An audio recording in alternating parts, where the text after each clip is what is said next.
को powered by techno. जामनेरमध्ये एक video viral होतोय, त्या संदर्भात आपल्यासोबत मंत्री गिरीश महाजन आहेत। काय सांगाल भाऊ, एक व्हिडिओ व्हायरल होतोय आपला? मला कळत नाही, एवढा सोपा विषय, साधा विषय आहे। कारण पाऊस, अतिवृष्टी होती, पाऊस होता आणि मी रामदेव बाबाचा भंडारा, सगळे आमच्याकडे 25-30 तांडे आहेत, मी सगळ्या तांड्यावर फिरत होतो आणि म्हणून मी एका लिहा गाव म्हणून आहे, तिथे तांड्यावरच्या ठिकाणी सगळ्यात मोठं तांडं आहे आमचं, तिथे गेलेलो होतो।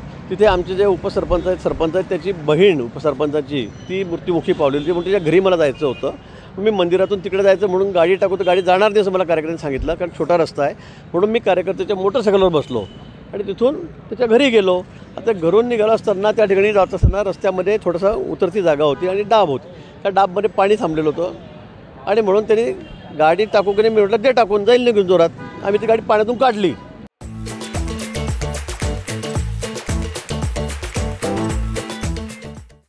माझ्या मागे 7-8 मोटरसायकल होत्या। आता गाव आणि तांडं म्हटलं म्हणजे लोक मागे असतातच आणि म्हणून ती गाडी इतक्या वेगात आम्ही मोटरसायकल काढली आणि वरती जाऊन त्या ठिकाणी थांबलो।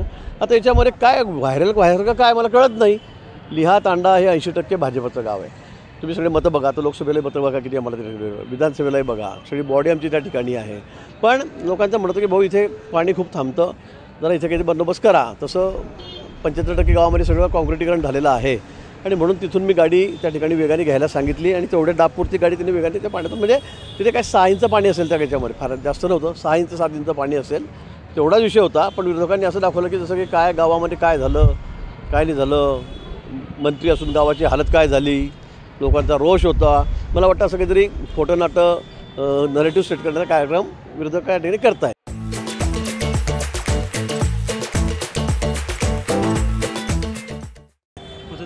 विकास झाला नसला तर या व्हिडिओवर विरोधक आता एखाद्या गल्लीत पावसामुळे पाणी झालं तर विकास होत नाही का? एखाद्या गल्लीमध्ये उतार असला, डबका असला, थोडी डाब असली आणि तिथे जर समजा काम झालेलं नसेल खऱ्या गल्लीमध्ये, तर काही 100% गल्ल्यामध्ये काँक्रिटीकरण होत नाही। आता असं कुठलाही हे नाही प्रशासनाकडे निधी किंवा 100% सगळे गावामध्ये काँक्रिटीकरण करून टाका। आता तिथे 80% गावामध्ये काम झालेलं आहे, 20% भाग राहिलेला आहे, खरं आहे। आता त्यांनी सांगितलं की हा भाग खराब आहे, मी तोही बघितला, मोटरसायकलून जाताना मी म्हटलं टाक त्यातूनच गाडी, त्यातून आम्ही टाकून गेलो। त्यामुळे असं कुठेही नाही ना महाराष्ट्रामध्ये की 100% सगळे गाव एकदम आता काँक्रिटीकरण झालेत, छोटे मोठे गाव तांडे, असं नाही अजूनही।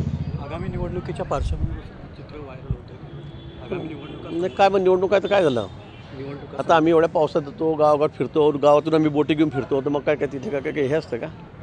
छोटंसं डबकं होतं, त्यातून पाणीतून गाडी काढली, त्याच्यामध्ये तुम्ही एवढं मीडियाने किती सिरियस घ्यावा हा मोठा प्रश्नच आहे ना।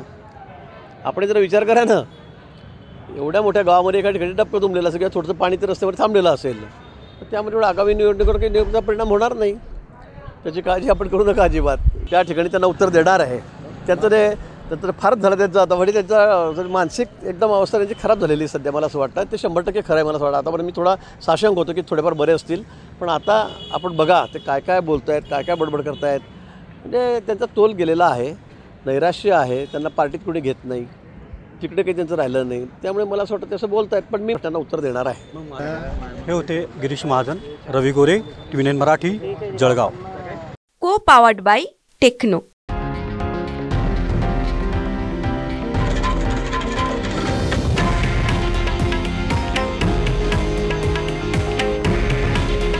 हे आहे देशातील नंबर 1 न्यूज नेटवर्क आणि आपण पाहत आहात TV9 मराठी।